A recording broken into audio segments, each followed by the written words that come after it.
nuestra materia es hormigón armado, entonces tenemos que conocer al hormigón y tenemos que conocer al acero, ¿no es cierto? ¿Cuáles son sus capacidades mecánicas? Primeramente, las características geométricas. Cuando hablamos de características geométricas, estamos diciendo, nos estamos refiriendo a nosotros a cuáles son los tamaños de las barras o del acero con los que vamos a contar, digamos, ¿no? Entonces, los tamaños o el acero con los que vamos a contar lo tenemos en esta tablita. Generalmente vienen, obviamente, medidos en diámetros nominales, y son estos que ustedes ven acá: 6 milímetros, 8 milímetros, 10 milímetros, que en algunas veces se utilizan nomenclaturas inglesas, y acá también arribita se los ha colocado. Fíjense, el de 6 milímetros, porque esto quiere decir diámetro 6 milímetros, o 0.6 centímetros, o un cuarto de pulgada, ¿no es cierto? Porque a veces también así en la práctica real nos dicen un fierro de un cuarto, digamos, ¿no? Quiere decir un cuarto de pulgada, un fierro de 6 milímetros, por ejemplo, ¿no? Acá 8 milímetros o 5 cuartos de pulgada, 10 milímetros, 3 octavos, etcétera, ¿no? Y aquí abajo, la sección, ¿no? Es decir, el área que tiene cada uno de estos hierros en centímetros cuadrados, ¿no? Medido en centímetros cuadrados. Entonces, esta tablita prácticamente tiene que ser como la Biblia de nosotros, la tenemos que aprender en lo posible de memoria, o si no, la tenemos que tener en un anotada aparte, ¿no es cierto? Porque ya en base a todo esto es que yo voy a realizar el diseño, ¿no? Y para no perder tiempo, mejor si me la sé de memoria, ¿no? Aquí el diámetro que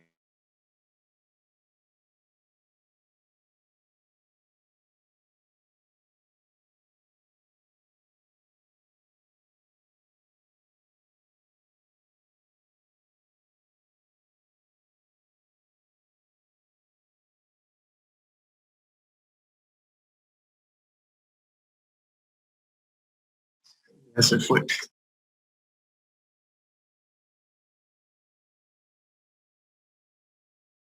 contamos y la área de cada uno de esos diámetros, ¿no? Que lo tienen acá precisamente. Esto es importantísimo, ya esto lo anoten, ¿no?, en alguna parte, o apréndanselo de memoria, ¿ya?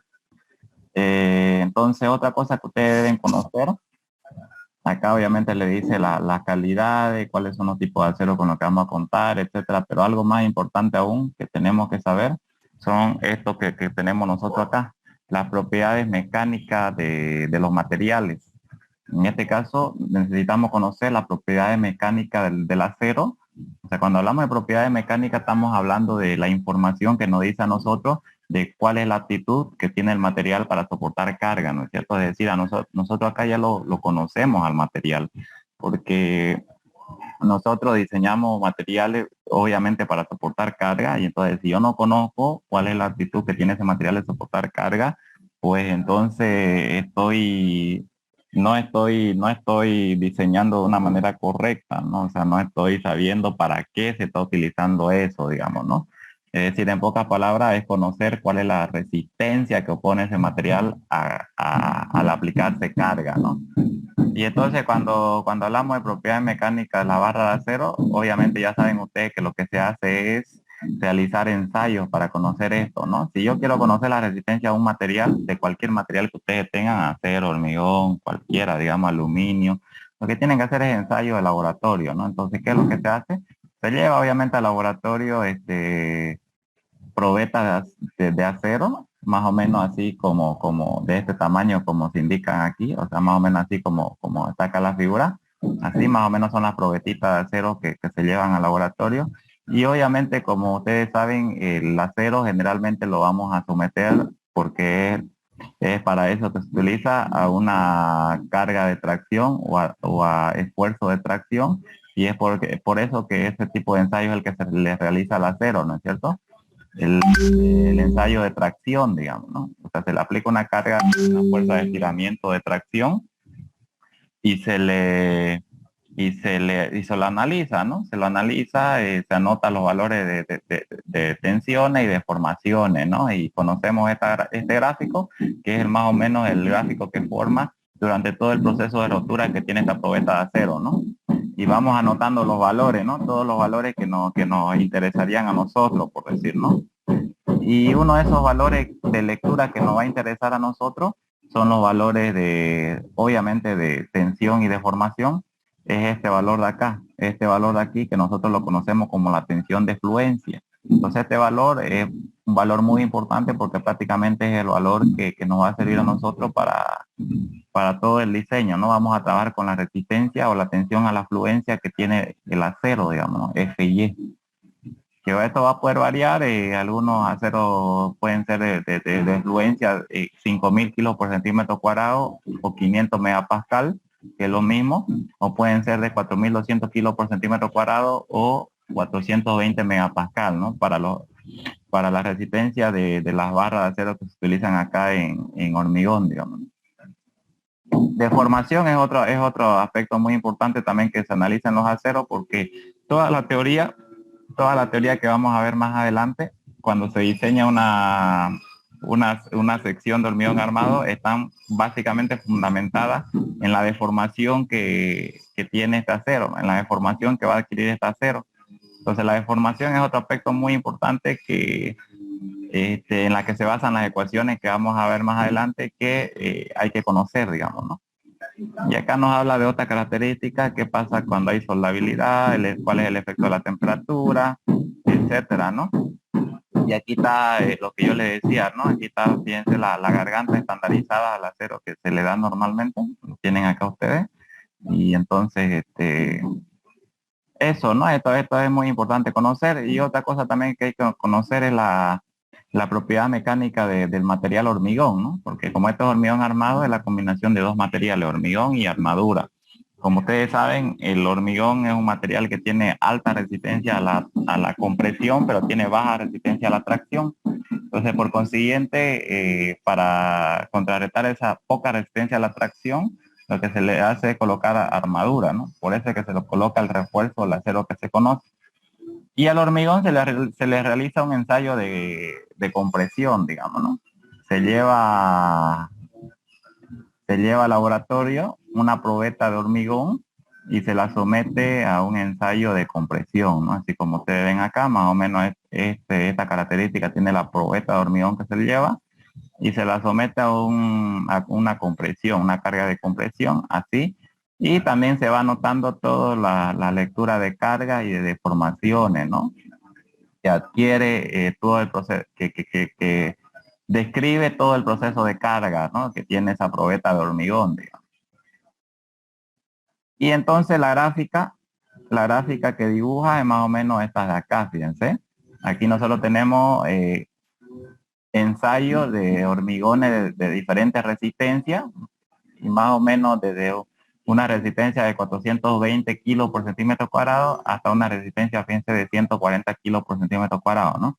Las normalmente que se encuentran, al menos en nuestro medio, en estructura de hormigón armado, son hormigones cuya resistencia es de 210, 250 y hasta 280 se puede lograr, digamos, pero para el árido que con lo que se trabajan acá, normalmente no se diseñan hormigones con resistencia mayor a 210, digamos, ¿no?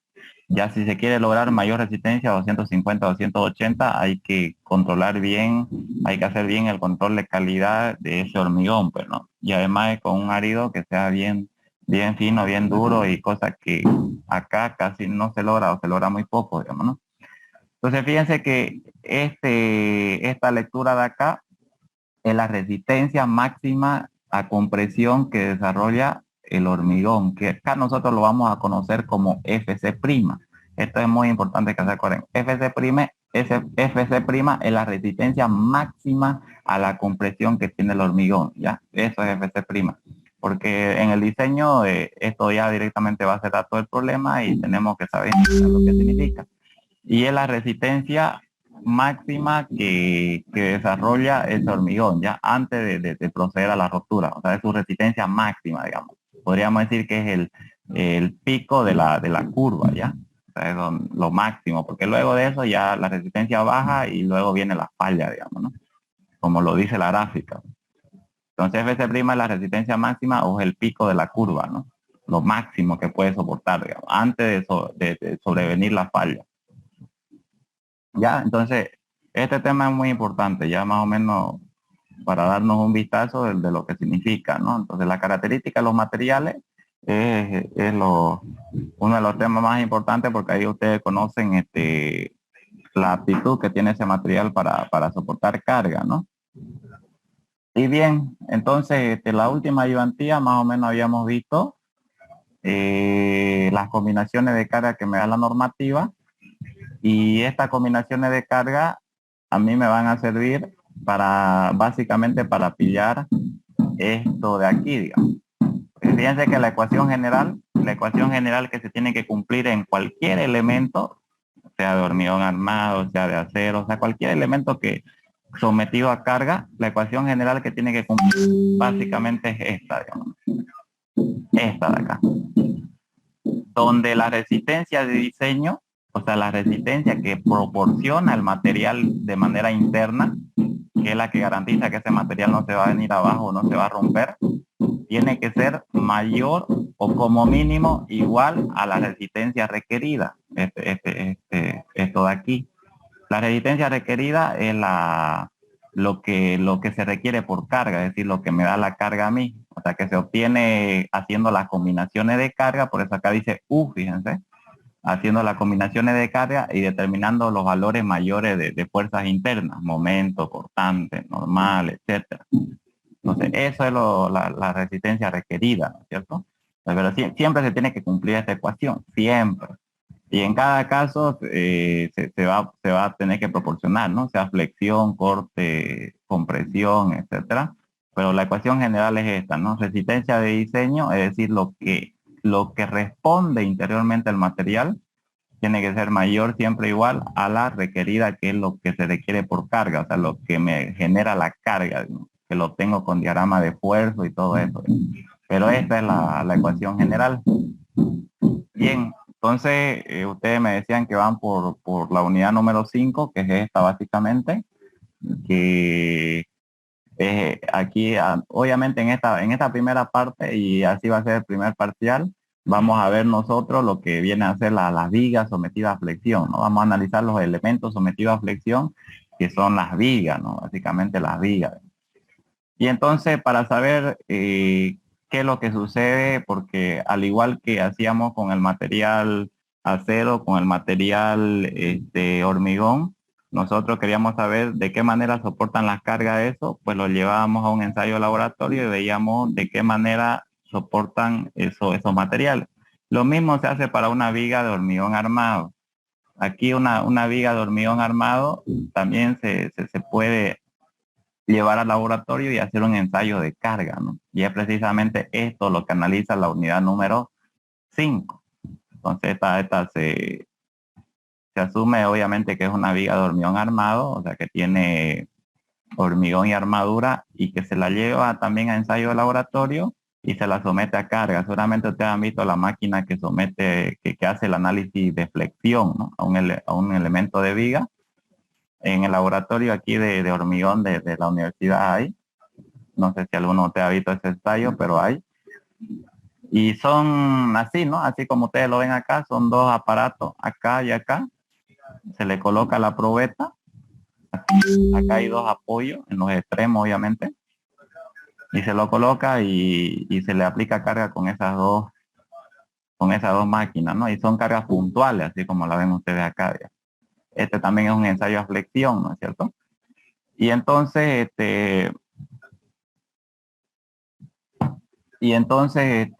durante todo el proceso de carga se analizan cuáles son las etapas que pasa esa viga, digamos, durante todo el proceso de carga antes de que conlleve la falla, antes que llegue a la falla, digamos, ¿no? Y fíjense que las etapas son estas. Etapa de hormigón no fisurado, que es la primera etapa. O sea, cuando el hormigón aún no se fisura, porque al someterse carga, cuando la carga es bien pequeña, las tensiones de tracción, acá lo vamos a ver mejor. Fíjense que primeramente ustedes deben saber, si es que no se acuerdan, que cuando ustedes someten a carga cualquier elemento, en este caso un elemento de viga, en el interior del material se generan dos tipos de fuerzas internas que tienen que ser garantizadas por el material. O sea, este es más o menos como la resistencia que tiene que oponer el material. Entonces, esa resistencia que tiene que oponer el material se identifican de dos tipos de dos maneras, ¿no es cierto? Es decir, las maneras que se identifican son a través de las fuerzas internas que se generan en el interior y que son las que tienen que mantener el equilibrio, digamos. Estas fuerzas internas, en el caso de viga, son de dos tipos, ¿no es cierto? Son fuerzas internas de flexión, o sea, momentos flectores, y fuerzas internas de corte, digamos, o sea, fuerzas cortantes, que son las que aparecen en el interior y que son las que tienen que garantizar el equilibrio, ¿no es cierto? Si no se generarían esas fuerzas internas, el material se vendría abajo, no cumpliría con el equilibrio y se vendría abajo. Básicamente estas son como reacciones, ¿no es cierto? Reacciones pero internas, digamos. Estas son reacciones externas, que también son necesarias para el equilibrio, pero estas son reacciones internas, que también son necesarias para el equilibrio. Disculpa, Fabio, tengo una duda justo que tomaste ese tema. ¿Sí? Bueno, yo hace unos tiempos estaba estudiando un poco el hormigón a flexión y Ajá. vi de que se hacen testigos cilíndricos. Bueno, no son cilíndricos, son rectangulares, ¿no? Y se los coloca así como decís, pero yo he visto que tiene muy poca resistencia el hormigón solito, sin armadura, a flexión, y que es caro el ensayo, porque creo que cuesta algo de 310 bolivianos la rotura. Algo así estaba averiguando. Pero yo quería preguntarte, si yo quiero evaluar una viga, digamos, en sección T, quiero ver su resistencia y todo, llego a hacer ensayos en laboratorio, o sea, dimensionar una viga, qué sé yo, de grandes luces de unos 10 metros, así como está en la figura, para llevar la flexión o no. Esa es mi duda. O simplemente hago cálculos de gabinete. No, claro, vos podés hacer ensayo para cualquier material, haces la probeta que vos querés, digamos, con las dimensiones que vos querés. Si es una viga T, la podés hacer, pero el problema es que, por ejemplo, ¿no? Para una viga T tenés que darle un cierto encofrado y tendrías que hacerlo aparte ese encofrado para que te dé la formita de la viga T, digamos, ¿no? Esa es la cosa, ahí, por ejemplo, se complica, ¿no? Porque tendría que hacer un encofrado para una viga T, porque para estas probetas rectangulares o cilíndricas hay, ¿no ves? Hay los encofrados que son así de aluminio, digamos, hay. O Sí, sea, ahí. se lo echa y se lo deja una cierta etapa y luego ya se lo lleva al laboratorio. En cambio, para una sección T, primero eso te complicaría, ¿no? De que puedes hacerlo, digamos, pero el encofrado, digamos, para una sección T, eso te complicaría un poco, ¿no? Entonces, por eso es que generalmente para secciones así complicadas P no se hacen ensayos porque ya es un poco más complicado, pues, ¿no? Realizar esas probetas, pero que se puede, se puede. Y claro, la puedes llevar al laboratorio, digamos, y siempre y cuando contés con los equipos, eh, y la sometes a carga y realizas el ensayo, pues no ves cuánto de carga máximo te resiste. Obviamente si vos no le colocas refuerzo, poca carga te va a resistir, digamos, porque así como yo lo veo acá, como yo lo voy a identificar acá, la flexión, cualquier elemento sometido a flexión o el momento flector acá, lo que genera obviamente son, en la misma sección, genera tensiones de compresión y genera tensiones de tracción. Y el hormigón es básicamente un material que tiene poquísima resistencia a la tracción, nula resistencia a la tracción, o sea, no le gusta que lo estiren, digamos. Entonces el hormigón solo la tracción va a fallar con poca carga, o sea, no va a resistir prácticamente carga. Entonces si ese elemento de que vos estás llevando a ensayar no está sin refuerzo y lo sometes a flexión, seguramente con ni bien pasada un cierto tiempo corto determinado de carga, seguramente que te va a fallar, digamos, ¿no? Porque las tensiones de tracción, que por ejemplo en este caso en el que el momento es positivo, cuando el momento es positivo, las tensiones de compresión se generan siempre en la parte superior, la compresión y las tensiones de tracción se generan en la parte inferior, ¿ya? Superior de quién, inferior de quién, o quién divide las tensiones de compresión con las tensiones de tracción, algo que se conoce como línea neutra, digamos, que aquí ustedes la ven con negro, digamos. La línea neutra es la línea que divide la parte comprimida de la parte traccionada, ¿ya? Entonces, en la parte que está traccionada, el hormigón solo no va a poder resistir, digamos, va a fallar.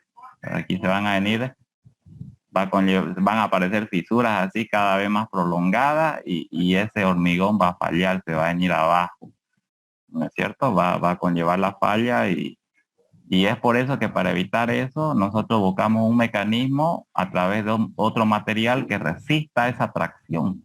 En este caso, el material que se coloca para resistir esa tracción o ese estiramiento, obviamente es el acero, ¿no es cierto? Las barras de acero que se colocan ahí en la parte traccionada para resistir esas fuerzas de tracción que son necesarias que se generen para generar el momento flector equilibrante, digamos, ¿no?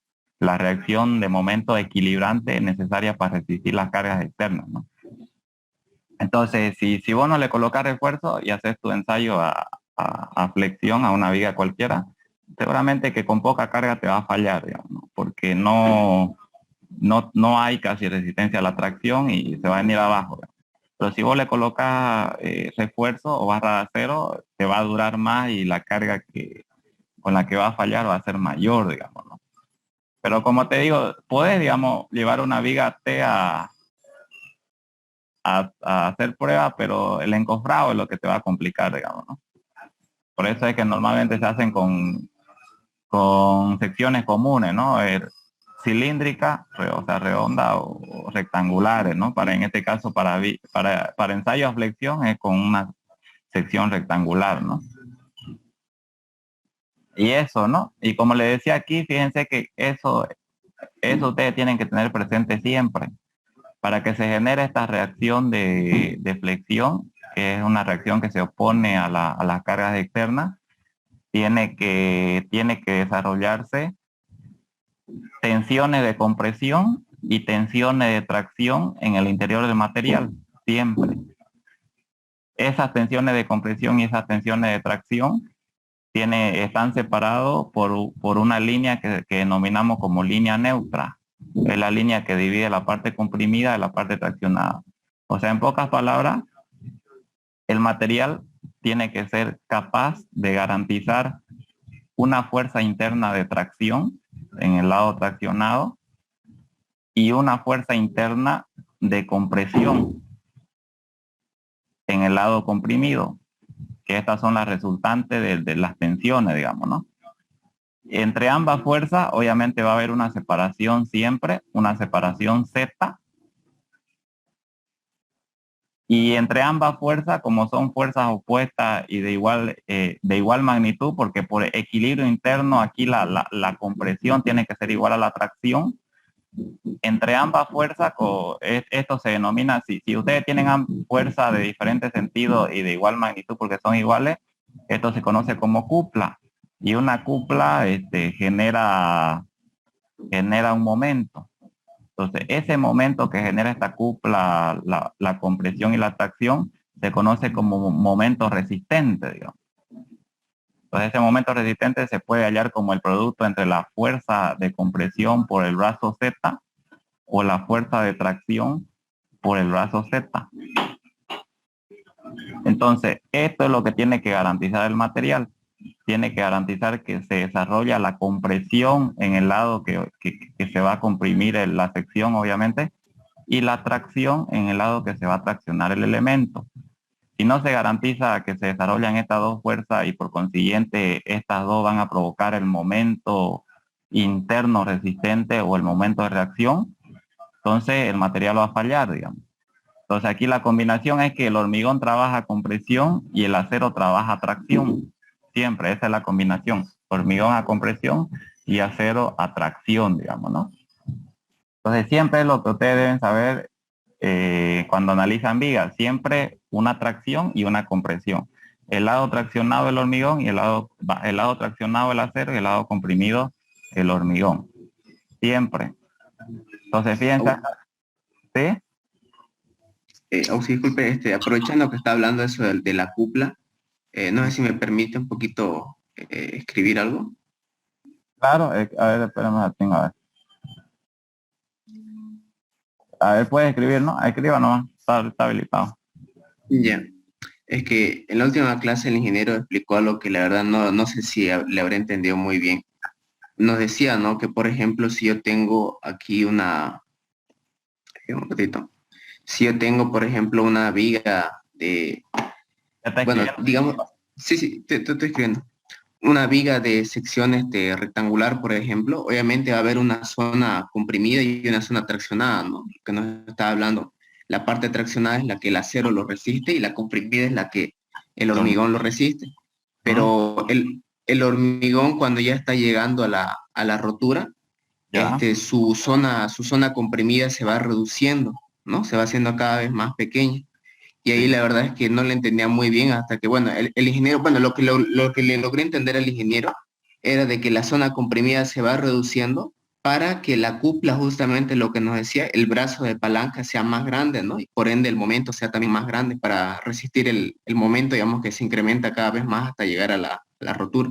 Sí, exactamente es así. Así es, para que el brazo Z sea es cada vez más grande y resista cada vez más a lo requerido por carga, ¿no? A lo que requiere la carga, porque la carga aplica lo más, digamos, se va aumentando esa carga y por consiguiente ese momento tiene que ser cada vez más grande, va incrementando igual, ¿no? Y lo que incrementa ahí obviamente cada vez más el brazo Z, por eso es que la parte comprimida va disminuyendo igual, ¿no? Se va subiendo para arriba, digamos, porque el brazo Z va aumentando hasta que ya no puede más y ya falla, ¿no? Falla, se aplasta la parte comprimida y la parte traccionada se deforma, se vacía, digamos, ¿no? Pero está correcto lo que decís, digamos, la parte comprimida va disminuyendo, va subiéndose cada vez más para arriba. O sea, por ejemplo, esto de aquí, la línea neutra va subiendo cada vez más para arriba porque para garantizar precisamente eso, ¿no? Que el brazo Z aumente cada vez más, ¿no? Y entonces, ¿cuál era la duda ahí? No, justamente esa era mi duda, ¿no? Porque yo en un comienzo yo creía que era como que la fisura, lo que se va generando aquí abajo, ¿no? Porque como esta parte se tracciona, esto se va fisurando. Yo pensaba que la fisura como que lo empujaba, pero en realidad era porque el hormigón mismo, por decirlo así, se reajustaba para incrementar, ¿no? Su brazo de palanca. Sí, exactamente, el brazo Z, ¿no? Porque como le digo, ustedes siempre tienen que tener presente que en cualquier elemento sometido a flexión siempre se va a generar una tracción y una compresión, digamos, garantizada internamente por el material. Si no se garantiza la tracción y la compresión internamente, no va a resistir ese elemento a flexión. Entonces, entre estos dos hay un brazo de palanca Z. Entonces, estos dos son los que generan el momento de reacción interna, el momento resistente que se conoce. Entonces, en ese ensayo, mientras más carga se le aplique, esto de aquí crece cada vez más, digamos, ¿no? Y si esto de aquí crece cada vez más, la línea neutra, obviamente, que es la que divide la parte de tracción con la de compresión, sube cada vez más para arriba, precisamente para que este brazo suba, incremente su magnitud y el momento resistente también se incremente, digamos. O sea, se incremente por el requerimiento que hace la carga externamente, digamos, ¿no? Entonces es por eso, ya, por eso es que se incrementa. De todos modos lo vamos a analizar igual. Ya, entonces miren, yo les decía a ustedes que una probeta de hormigón se la lleva de una viga, digamos, se la lleva al laboratorio y hormigón armado, porque esto es con armadura más, precisamente para conocer qué es lo que sucede. Ya aquí tiene armadura esta probeta, precisamente para ver qué es lo que sucede con esta viga de hormigón armado y se la lleva al laboratorio y se ve qué etapas son las que pasan. Y la etapa las que pasa ese material son tres, digamos. Básicamente tres, pero dos bien definidas.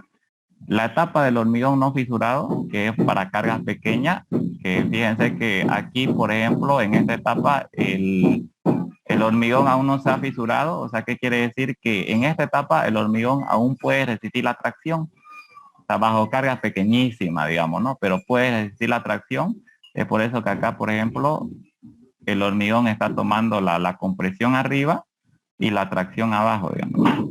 Es decir, el hormigón va a ser capaz de garantizar acá la fuerza de compresión arriba, podríamos llamarla, y la fuerza de tracción abajo, digamos. En esta etapa del hormigón no fisurado, se garantiza que él toma la compresión y la tracción, digamos, el mismo hormigón. Sin embargo, cuando ya aumenta la carga, hay otra etapa que se denomina etapa de esfuerzos elásticos, pero con el hormigón fisurado. Cuando nos referimos a esfuerzos elásticos, quiere decir distribución de tensiones así lineal, como ustedes la ven acá. Bajo esfuerzos elásticos, o sea, esfuerzos elásticos o un comportamiento elástico quiere decir que si ustedes retiran la carga, el material aún es capaz de volver a su estado inicial, digamos, ¿no? O sea, recupera toda su deformación. Eso quiere decir comportamiento elástico. Entonces, cuando el comportamiento sea elástico, la distribución de tensiones va a ser así, lineal, uniforme, distribuida, así como ustedes la ven acá, ¿no? Y en esta etapa, fíjense que las tensiones de tracción ya sobrepasan a la capacidad que tiene el hormigón para resistir a la tracción, porque el hormigón tiene una capacidad muy pequeña de resistir a la tracción, y por consiguiente, ya en la parte traccionada, como se lo ve el esquema aquí, ya en la parte traccionada, ya el hormigón ya no desarrolla las tensiones de resistencia en esa parte traccionada, dejándole toda esa responsabilidad al acero, ¿no? Fíjense que ya es el acero el que tiene que hacerse responsable o garantizar que se resiste eso. Y en la parte comprimida, obviamente, el hormigón es el que resiste, ¿no? Esa parte comprimida, es el que tiene que garantizar la fuerza de compresión resistente, ¿no? Y fíjense que para medir cuál es la resistencia a la tracción del acero, hay algo que se conoce como momento de fisuración, que es el momento bajo el cual se fisura el hormigón, o la máxima resistencia a la tracción del hormigón, que es muy pequeño y que tiene su formulita para pillarlo, que más adelante lo vamos a ver, ¿no? Entonces, fíjense, si nos basamos en el diagrama de momento para estas cargas que ustedes veían arriba, es así, ¿no es cierto? Aquí estaba la carga P y P. El diagrama de momento para este tipo de cargas de esta manera, digamos, donde si ustedes se fijan, los momentos cercanos a los apoyos son bien pequeños, ¿no? Los momentos cercanos a los apoyos son bien pequeños, y en esa partecita el hormigón no se fisura, digamos, porque los momentos son pequeños e incluso son tan pequeños que son menores a la resistencia a la fisuración del hormigón, es decir, a la máxima resistencia o el momento de fisuración MCR que tiene el hormigón, ¿no? En cambio, ya bajo los momentos mayores a ese MCR, que son, podríamos decir, a partir de aquí para allá, digamos, donde el momento ya es mayor al MCR, ya ahí ya ocurre la fisuración, digamos, ¿no? Que son fisuras que aparecen aunque tenga armadura, pero el elemento no se viene abajo, ¿no es cierto? Aparecen esas fisuras que son microscópicas, digamos, donde el elemento no se viene abajo, pero sí se fisura, ¿verdad? Y ya hay una tercera etapa, que es la etapa de resistencia última, que es ya donde la viga va a llegar a la falla, digamos, donde ya el material se plastifica y va a llegar a la falla. Fíjense que aquí más o menos está el esquema de cuando esa viga llega a la falla, ¿no?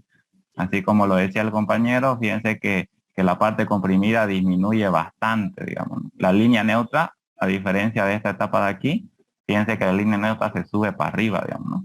Precisamente para eso, digamos. Acá está la fuerza de compresión y acá está la fuerza de tracción garantizada por el acero. Entre ambas hay una separación, Z, ¿no? Entonces, para que cada vez más el brazo Z se genere mayor momento resistente, el brazo Z tiene que subir, pues, ¿no? Por eso que la parte comprimida se desplaza cada vez más para arriba, ¿no? Hasta que llega a la falla. Entonces, fíjense que la falla conlleva de esta manera. La sección está totalmente plastificada y por consiguiente, fíjense las tensiones. Cuando la sección está plastificada, quiere decir que todos los puntos, en este caso la parte comprimida, toman la misma tensión, y la variación de tensiones, fíjense cómo es curva. O sea, cuando la sección está plastificada, toda la distribución de tensiones así curva, a diferencia de acá. A diferencia de aquí, fíjense, en el rango elástico, cuando la sección no está plastificada, está trabajando elásticamente, fíjense que la distribución de tensión es lineal. ¿Qué quiere decir? Que en la línea neutra la tensión es cero, y a medida que se aleja va creciendo de una manera lineal. Pero ya cuando el trabajo es plástico, o sea, cuando la sección está plastificada, básicamente cuando ha llegado a su resistencia última, ya no sucede lo mismo. La distribución es así curva. Lo que quiere decir que en la línea neutra ya la tensión no es cero, fíjense, sino que cambia de signo y todas las puntos en esta parte comprimida prácticamente toman la misma tensión, o sea, el mismo tamaño de tensión. Así se comporta el material cuando ya está plastificado, ¿no? Y entonces esto es importante saber, ya las etapas que conlleva una viga sometida a flexión antes de la falla, porque el diseño ahora se realiza en esta etapa, ¿ya?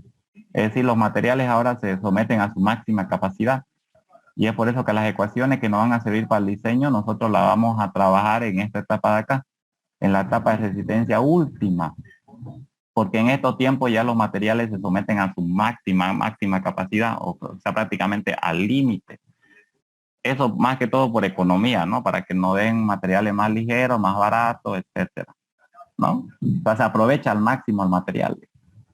Y bien, pues acá yo he formado un PDF donde está, para que ustedes más o menos conozcan, está una sección típica de un elemento sometido a flexión, más o menos de cómo se va a armar, de cuáles son las armaduras que van a componer este elemento sometido a flexión. Y aquí están los tipos de armadura y para qué sirve cada una de estas armaduras, ¿ya? Fíjense que nosotros siempre vamos a tener lo que se conoce como armaduras principales y lo que se conoce como armadura secundaria o de montaje. Las armaduras principales obviamente son como su nombre lo dice, ¿no? Son armaduras que están netamente colocadas para resistir o garantizar que se desarrollen las fuerzas internas de reacción, ¿no? En este caso tenemos la armadura en tracción, que es el refuerzo principal, la armadura que se va a colocar para garantizar que se va a desarrollar esta fuerza de tracción, que puede ir en la parte inferior o puede ir en la parte superior. ¿Ya? Aquí yo la puse en la parte inferior, pero puede que esté abajo o puede que esté arriba. Eso va a depender del momento, ¿no? Si el momento es positivo, esta armadura principal va abajo, pero si es negativo, va arriba. Otro refuerzo principal que podríamos decir son los estribos, ¿no? Que son básicamente las armaduras transversales, encargadas de resistir las fuerzas internas que genera el cortante, ¿no? Fíjense que el cortante, si nosotros observamos cómo se desarrollan las fuerzas de tracción acá, tenemos ahí la viga, ¿no es cierto? Tenemos ahí la viga, simplemente apoyada, ahí, con su diagrama, con su diagrama de cortante, que es así, y su diagrama de momento. Y su diagrama de momento, que es más o menos aquí donde el cortante se hace cero, el momento es máximo, ¿no es cierto? Su diagrama de momento que más o menos es así. No, obviamente acá el dibujo está mal, pero para que más o menos lo entendamos. Entonces, ¿qué es lo que pasa aquí? Lo que pasa aquí es que en esta sección, aquí en el punto donde el momento es máximo y el cortante es nulo, las tensiones son horizontales. ¿Qué quiere decir? Las tensiones normales, la tracción, por ejemplo, aquí es así, y la compresión es así, digamos, ¿no? Así, horizontales ambos. Pero donde el cortante empieza a aparecer, mayormente en estos puntos de acá, las tensiones de tracción son así, inclinadas. Ya no son horizontales, sino que son así ya prácticamente inclinadas. Tanto la tracción como la compresión, digamos. Podríamos decir que son así inclinadas. Las tensiones principales, ¿no? Porque aquí nosotros vemos o trabajamos con tensiones principales. Entonces, si son inclinadas y nosotros colocamos acero netamente horizontales, entonces este acero horizontal que nosotros colocamos a la viga ya no va a resistir estas tensiones que son inclinadas, que son generadas por el cortante. Tendríamos que colocar acero así inclinado, digamos. Sin embargo, lo que se hace, un mecanismo que se ha observado que mejor resiste esto es así colocando acero transversal, que en este caso son los estribos, ¿no? ¿Y por qué son inclinadas? Porque si ustedes ¿se acuerdan ustedes del círculo de Moore? Más o menos. Por ejemplo, en este punto donde el cortante es máximo, no hay momento flector, solamente hay cortante. El círculo de Moore, si es que ustedes se acuerdan, por eso es importante ese tema. Si ustedes dibujan el círculo de Moore, por ejemplo, donde la vertical son las cortantes y la horizontal son las tensiones normales, si ustedes dibujan el círculo de Moore, el centro está acá y más o menos el círculo describe esto de acá, digamos. Aquí está la tensión cortante positiva, la tau positiva, y aquí está la tensión cortante negativa, la tau negativa. Entonces aquí donde el círculo corta a la horizontal es la tensión principal 1, que es la de tracción, la positiva, y donde corta acá es la tensión principal 2. ¿Se acuerdan más o menos eso, no? Esto donde lo han llevado en resistencia, ¿no? Entonces, si ustedes dibujan este elemento principal, porque estamos haciendo el caso aquí donde el momento es cero, no hay flexión, digamos, solamente hay corte. Hay corte tau XY y hay corte tau YX, digamos, ¿no? Entonces, si ustedes dibujan el elemento diferencial para esto, vamos a hacerlo acá. ¿Cómo se observa el estado tensional ahí? El estado tensional más o menos va a ser este, ¿no? Haciéndole acuerdo, ¿no? Porque esto ustedes lo han tenido que ver en resistencia 1. Con respecto a los planos Y y X. Más o menos si dibujamos el elemento diferencial rotado, digamos, para ver las tensiones principales, va a ser así, ¿no? Donde acá está la tensión principal 1, la de tracción, inclinada. Y acá está la tensión principal 2, la de compresión, que son inclinadas. Entonces, para resistir estas tensiones principales que son inclinadas, que se genera aquí donde donde aparece el cortante, es para eso que se coloca el estribo. Es decir, el estribo, que es este cerco que ustedes ven con rojo acá, se lo coloca precisamente para resistir estas tensiones principales de tracción principalmente, que son inclinadas y que generarían fisuras así inclinadas. Porque eso genera fisuras así inclinadas. En cambio, fíjense que aquí en la parte media, las fisuras son así verticales. Porque aquí, al no haber cortante, las tensiones principales son directamente horizontales, ¿no? Donde el cortante es nulo, las tensiones principales son horizontales directamente. Y eso ustedes, si recuerdan resistencia 1, van a poder verlo mejor, pero quédense con eso, que acá donde el cortante es máximo, las tensiones de tracción son así inclinadas. Ustedes ven acá, y es por eso que ahí tiene que colocarse algo que cueza esas tensiones, algo que las tome, digamos. Lo ideal sería colocar acero en dirección de esas tensiones, que creo que es a 45 grados que se desarrollan aquí donde el cortante es puro. Pero sin embargo, colocar acero a 45 grados o inclinado sería algo moroso, digamos, ¿no? Prácticamente acá no hay mano de obra que haga eso. Entonces lo que se hace es directamente colocar cercos que cuecen esas posibles fisuras que generan esas tensiones inclinadas, que son los estribos, en este caso los estribos, ¿no? Y es por eso que se colocan los estribos. Más o menos así es por qué van los estribos. O sea, los estribos están para tomar las tensiones de tracción inclinada que genera el esfuerzo cortante, porque el esfuerzo cortante lo que hace es inclinar las tensiones principales de tracción, digamos. Eso es lo que hace el esfuerzo cortante. Y aquí está, ¿no? La descripción de cada uno. El estribo, que también es un esfuerzo, una armadura principal.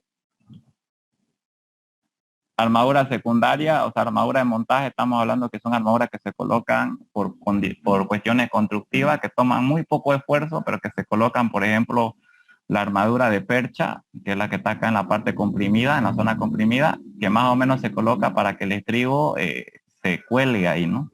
Para que el estribo sea cerrado o se cuelgue ahí, digamos. Y luego las armaduras de piel, ¿no? Que las armaduras de piel se colocan en aquellas vigas que tiene gran altura, en aquella viga cuya altura es mayor a 60 centímetros, hay que colocar esas armaduras de piel para evitar posibles fisuras que se generan ahí por la gran altura de la viga, digamos. O sea, solamente se van a colocar en aquellos casos en el que la altura de la viga o de la sección sean mayor o igual a 60 centímetros, ¿no? Y luego algunas nomenclaturas que vamos a usar, como por ejemplo el RL, que significa recubrimiento libre de las armaduras, el RM, que significa recubrimiento mecánico de las armaduras, y la D, que significa la altura útil, ¿ya? El recubrimiento mecánico es la distancia que hay del centro de gravedad o del baricentro del grupo de barras hasta el borde más cercano, ¿ya? Y el D, que es la altura útil, es la distancia que hay desde ese mismo baricentro, pero hasta la parte opuesta, ¿ya? Hasta la parte opuesta en compresión, digamos, ¿no? Pues aquí está cómo se calcula y todo eso, ¿ya? RL es recubrimiento libre de las armaduras. Y aquí para que conozcan más o menos cuáles son las armaduras que van a componer un elemento sometido a flexión, o sea, un elemento de viga, ¿no? Y acá están las ecuaciones que vamos a deducir que nos van a servir para el diseño, ¿ya? Fíjense que obviamente para determinar esto, analizamos una viga sometida a flexión y analizamos esta viga cuando llega a su máxima capacidad de carga, o sea, cuando llega al momento máximo. Fíjense que yo les decía a ustedes que si bien la viga va a pasar por 3 etapas, 2 etapas en etapa elástica, el no fisurado y el fisurado, y una etapa en resistencia última, el diseño lo vamos a hacer en resistencia última. ¿Ya? O sea, la viga se tiene que aprovechar al máximo, entonces el diseño se tiene que realizar cuando ésta llega a su máxima carga, a su carga última, para aprovechar al máximo tanto el hormigón como el acero. Entonces fíjense que por eso es que aquí sabemos obviamente que en el interior, cuando la viga está sometida a carga, en el interior del material se tienen que garantizar las tensiones de compresión y se tienen que garantizar las tensiones de tracción. Entonces, como estamos hablando de que aquí ya la sección llega a su máxima carga, entonces la variación de la compresión es así curva, es así parabólica, ¿no?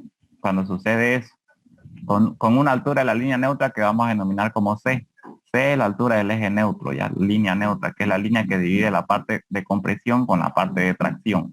Entonces fíjense que este viene a ser el diagrama real, ¿no es cierto? Parte comprimida desarrollada por el hormigón y parte traccionada desarrollada por el acero. Este es el diagrama real, así se genera el diagrama en esa etapa de resistencia última. Sin embargo, para el diseño lo que se hace es simplificar esto, digamos, y se lo lleva a un diagrama teórico conocido, ¿no?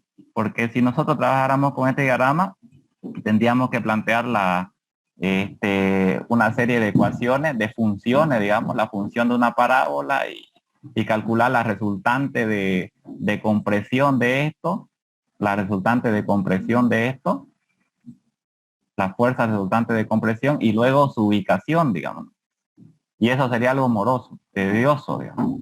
Entonces, para ahorrarnos todo esto que conllevaría hacer eso, lo que se hace es trabajar con un diagrama teórico. Un diagrama teórico que no es el real, pero que va a aproximarse más o menos al comportamiento que tendría este diagrama de acá. Entonces trabaja con un diagrama teórico, un diagrama rectangular, porque ya nosotros sabemos trabajar con diagrama rectangular. Entonces fíjense que este diagrama teórico va a tener una altura A y va a tener una magnitud, porque aquí la magnitud es FC', que es precisamente lo que yo les decía a ustedes, que es la resistencia máxima a la compresión del hormigón. Es decir, cuando el hormigón va a llegar a la falla o llega a su punto máximo, ¿se acuerdan de la gráfica, no es cierto? La gráfica para el hormigón comprimido era así, ¿no es cierto? Entonces el pico de la curva, como yo le mencioné inicialmente, es FC', que es la resistencia máxima a la compresión del hormigón, digamos.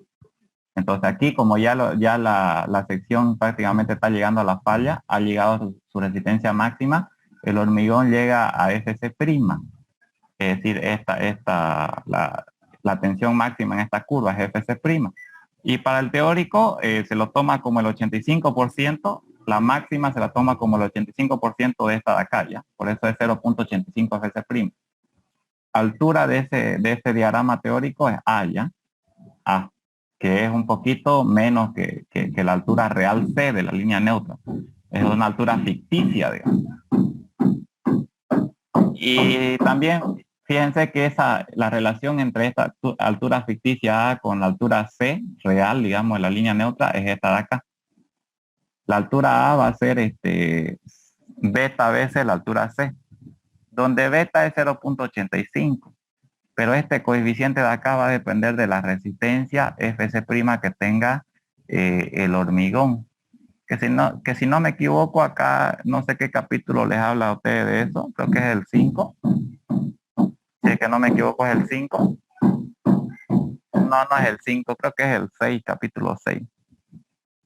Creo que es. Tampoco es el 6, no, pero hay un capítulo de acá que ustedes lo pueden buscar que les habla de este coeficiente beta de acá. Les dice, por ejemplo, de que el coeficiente beta tiene esta variación, digamos. Si lo vemos de forma gráfica, aquí está la resistencia del hormigón y acá está el coeficiente beta. Entonces la gráfica describe más o menos esto, así. Así. Es decir, hasta una resistencia de 300, creo que es, o de 280. 280 o 300, ustedes lo van a corroborar ahí, ¿ya? Creo que 280.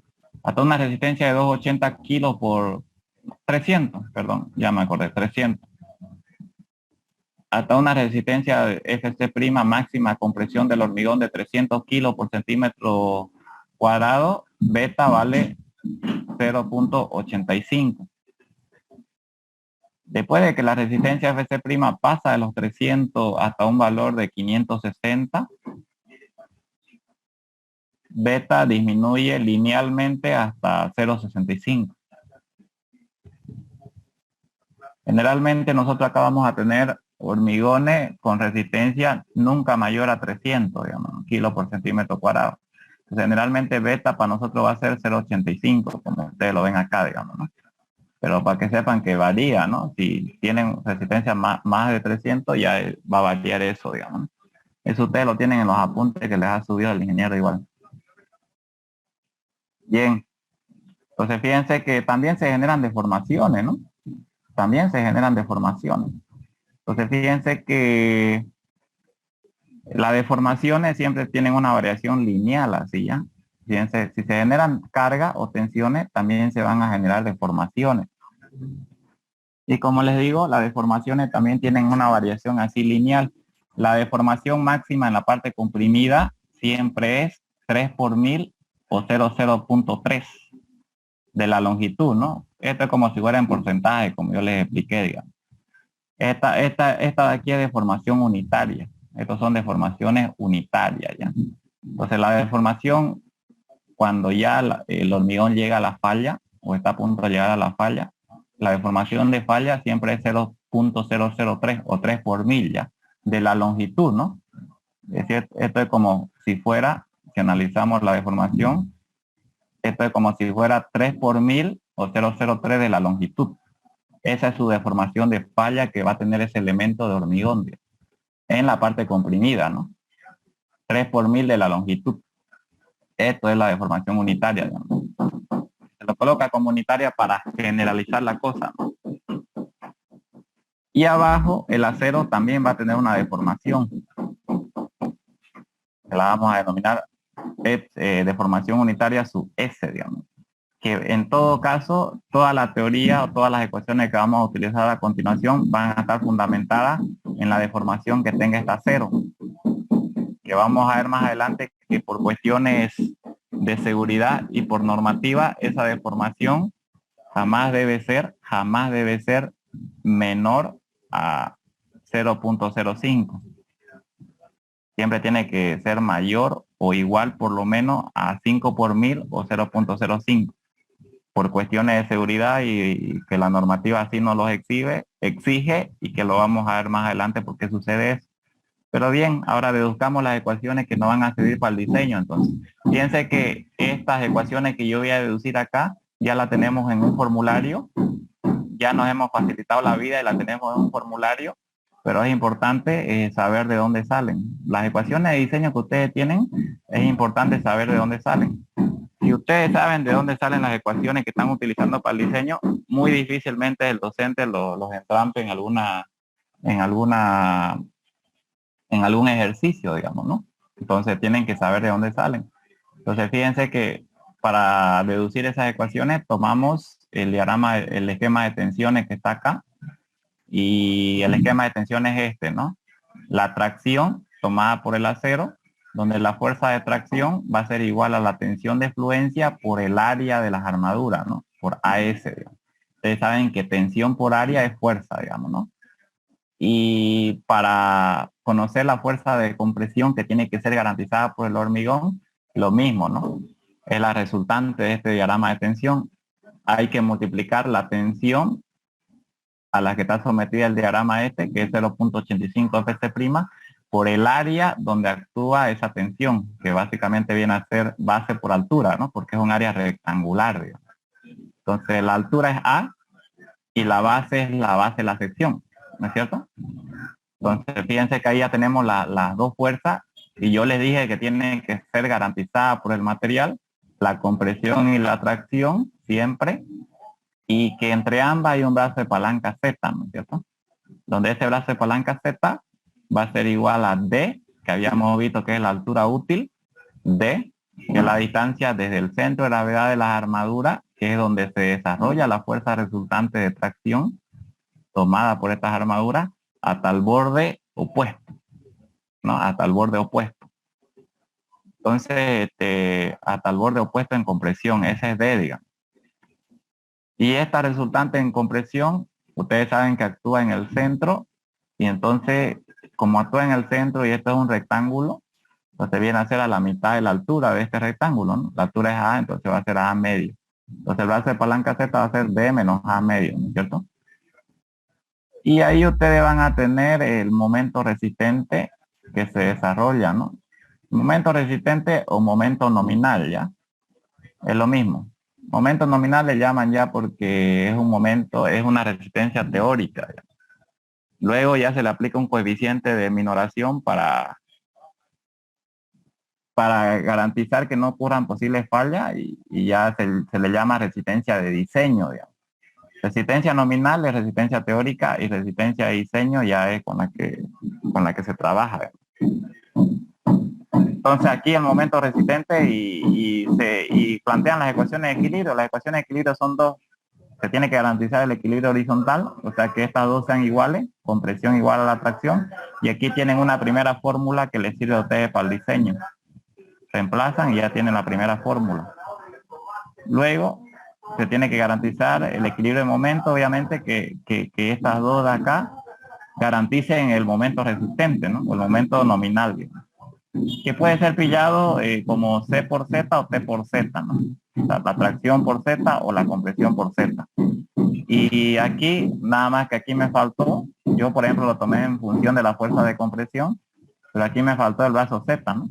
Y el brazo Z es D menos A medio, ¿ya? Que precisamente ya lo coloqué acá. Entonces fíjense que yo les decía a ustedes, como les mencioné en este capítulo, ¿en qué capítulo era? El número 2, ¿no? Yo les decía a ustedes que siempre se tiene que garantizar esto de acá, ¿no es cierto? Y si hablamos, por ejemplo, de elementos sometidos a flexión, las vigas, este de aquí viene a ser la resistencia interna del material, producto entre el coeficiente de minoración por el momento resistente o momento nominal, que es lo mismo, y esta de acá viene a ser el momento último que genera la carga, digamos, ¿no? El momento último, el M último, que genera las combinaciones de carga que ustedes realizan acá según las cargas que tengan, ¿no? Y entonces, es de ahí donde sale esto de aquí. Si hablamos de flexión, se tiene que garantizar esto, ¿no? Que el momento resistente, que es este de acá, el momento de diseño, mejor dicho, producto entre el coeficiente de minoración por el momento resistente, tiene que ser mayor o por lo menos igual al momento último. Y es precisamente que reemplazando todo, aquí nos sale la segunda ecuación que nos sirve a nosotros para el diseño. Puras ecuaciones de equilibrio, ¿no? Y son las ecuaciones que ustedes van a toparse en este formulario de aquí. No, que ahorita vamos a, o se lo voy a pasar para que lo aprendan, pero son las ecuaciones que voy a ocupar acá, básicamente. Bien, y luego analizando las deformaciones que se generan, porque también es importante calcular la deformación y principalmente la deformación que va a tener el acero, ¿no? La deformación en el acero principalmente está de acá. Entonces, ¿cómo se calcula la deformación en ese acero? Pues hay que hacer una relación de triángulo, ¿no? Como acá la variación es lineal, este ángulo que está aquí es el mismo que está acá. Entonces, hacen ustedes la relación de triángulo, tangente de este es igual a opuesto sobre adyacente y tangente de este es igual a opuesto sobre adyacente. Y le va a quedar esta igualdad, ¿no? Y de ahí despejan la deformación del acero. Es importante conocerla porque en base a todo eso es que se nos va a basar la teoría, ¿no? Entonces, esto de aquí, ustedes todavía no lo han visto con el ingeniero, se lo voy a nombrar hacia ciencia cierta y para que lo tengan y lo vayan estudiando y ya la próxima clase vamos vamos a empezar con todo, con los ejercicios, ¿ya? Pero me interesa que ustedes sepan esta parte teórica, sobre todo esta parte teórica y sepan deducirlo, ¿ya? Y si ustedes saben bien la parte teórica y saben de dónde sale, los ejercicios ya va a ser lo más fácil del mundo, ya no van a tener problema ahí. Listo, entonces fíjense que acá yo les decía a ustedes que este de aquí es un coeficiente de minoración de resistencia, ¿no es cierto? Que se le afecta al momento resistente, por un tema de seguridad o por un tema para tomar en cuenta las posibles variaciones que pueda tener este momento resistente de acá, digamos. Qué sé yo, en algún fallo que tenga el material, porque nosotros acá puede haber falla humana, etcétera, y puede ser que este momento no resistente o esta resistencia de aquí se vea disminuida, digamos. Entonces, el que garantiza eso o toma en cuenta un posible fallo humano así es este coeficiente de minoración. Y ese coeficiente de minoración, fíjense que se toma en función de la deformación que tenga este acero. En función de la deformación que tenga ese acero ahí, se toma ese coeficiente de minoración. Entonces, fíjense que esta gráfica nos muestra. Esta gráfica que dice coeficiente de minoración versus deformación del acero. Coeficiente de minoración versus deformación del acero. Entonces, el vertical es el coeficiente de minoración y el horizontal es la deformación del acero. Fíjense que la gráfica describe esto de acá.